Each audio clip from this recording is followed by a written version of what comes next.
when he had the power to change the outcome, it shows that it's okay to grieve, that God gave himself understands our sorrow.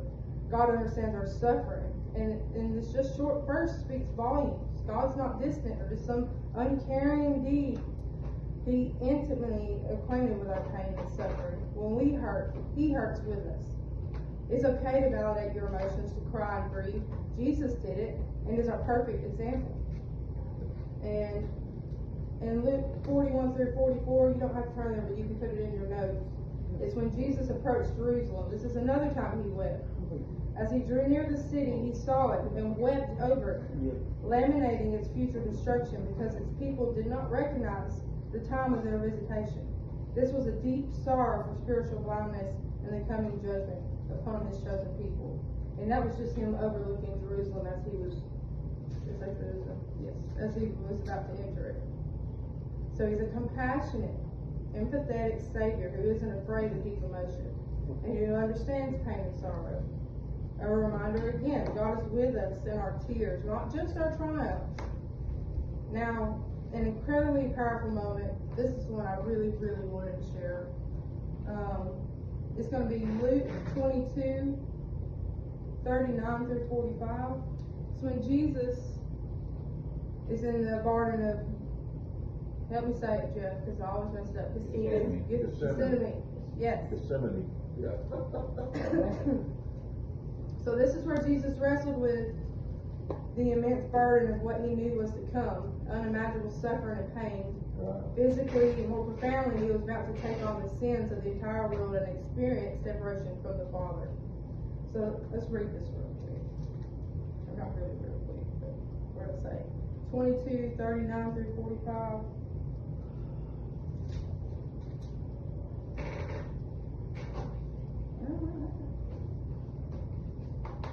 Okay. Coming out, he went to the Mount of Olives, and as he was accustomed, and his disciples also followed him. When he came to the place, he said to them, "Pray that you may not enter into temptation."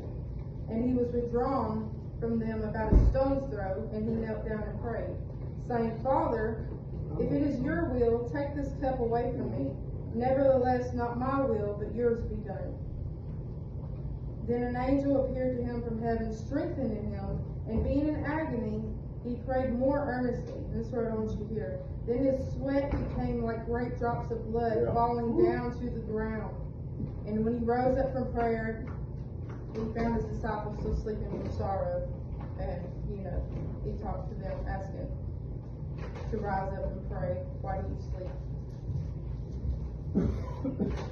So he suffered profound anguish at this moment. He was so heavily burdened. You can just imagine him just knelt down a stone's throw away from his disciples to where I'm sure they can hear him, because this had to be a very sorrowful prayer.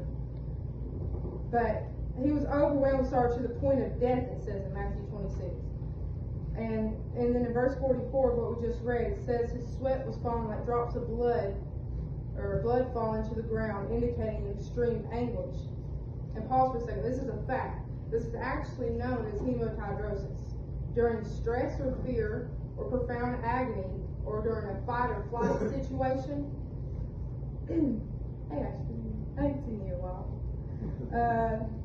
The nervous system causes blood vessels to dilate. And this dilation causes the vessels to rupture, forcing blood out through your sweat glands. So he was in such fight or flight, like death or life, that blood just came down as his sweat from his face. So that's extreme anguish, right? And what is it I said the other Wednesday, Jeff? No one is harder on me than myself. Right. Yep. Can you say the same? No one's harder on me than myself. We're harder on you than yourself. Yep. So the cup, when he prays, that he refers to, he says, "My Father, if it is possible, may this cup be taken from me." The cup represents the suffering and the wrath of God that he was about to bear for humanity's sin. Jesus did nothing wrong. He did nothing wrong. He stayed true, he stayed innocent, he stayed sinless all throughout that time. But yet, he had to bear down on his knees and cry out to our Father. It makes me so emotional thinking about it. He had to cry out to our Father, please take this cup from me. If there's any other way, let there be another way. I cannot. Why me? I don't know if I can do this, Lord. I don't know if I can. Give me strength, Lord. That's what he's asking. Just give me strength. A burden so immense that his human nature recoiled from it. But he remained submissive to God's will. Despite that intense personal desire to avoid pain because he knew what was coming, he knew how much pain he was about to endure, he said, not as I will, but as you will. That's the ultimate act of submission. And trusting the Father's perfect, albeit, although it may have been agonizing, plan. And relatability to this moment makes Jesus incredibly relatable. He didn't just sail or coast through the mission, he struggled, he felt fear, and he desired to avoid pain just like we would. But his ultimate focus was on fulfilling God's will, even when it was the hardest thing imaginable. This story shows us that even when we are trying or facing our deepest fears and praying for an escape from our hardship, true faith means ultimately submitting to God's will and trust his plan. Even through the suffering, it's going to lead to a greater good. It's not about saying, it's about saying, not my will, but yours be done. Even when our hearts are breaking.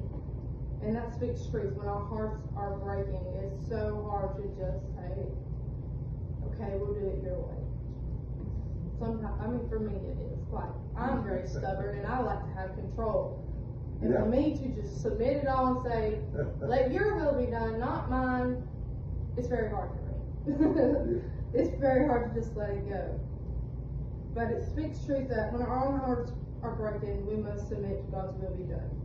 It's profound and a gut-wrenching lesson when our hearts are breaking and with everything in us wants a different outcome, but not my wills, but yours. That's where faith shines. Surrender turns to strength. It's not easy. It's never going to be easy.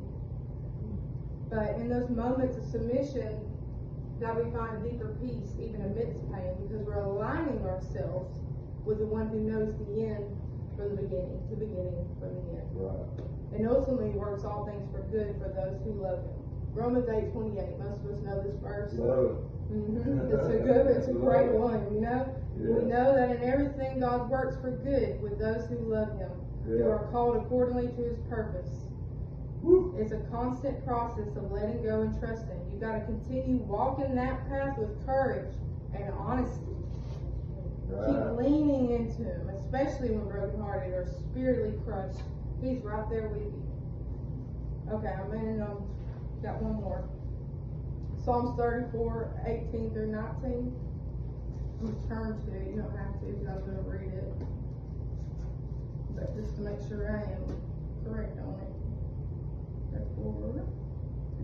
I'm going to start 17 actually. The righteous cry out, and the Lord hears and delivers them out of all their troubles. The Lord is near to those who have a broken heart and saves such as have a contrite spirit. Many are the afflictions of the righteous, but the Lord delivers him out of them all. So, when the righteous cry for help, the Lord hears, and he delivers them out of all the troubles. The Lord is near to the brokenhearted and saves the crushed in spirit. That's another translation of it.